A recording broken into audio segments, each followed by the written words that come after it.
You know, the interesting thing about Soularize is people know that some of the really major voices would come together, people who had huge platforms and following around the country, and they'd just be together for the first time and they'd talk in this open environment, this kind of learning party. And what happened out of that was cathartic. In fact, it was explosive. It was like TNT going off.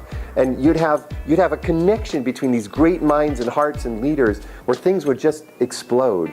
So that's kind of known, but I think what's less known is that the genius of it was to have people who are utterly unknown, who were doing leadership in this or that little area, but they weren't really connected.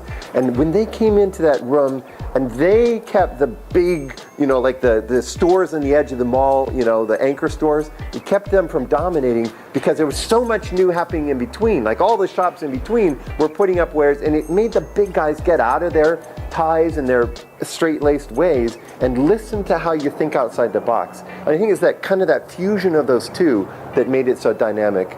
The other thing that people often don't realize is that when it would leave something behind, and that little communities would get spawned out of these discussions because of the local people, and they'd start meeting and they'd bring in other people, and that it's kind of like church planning gone viral. It would leave something behind. And that's part of the genius, I think, of how it worked. Hi, I'm Phil Clayton from Claremont School of Theology, and happy 10th anniversary, Soularize.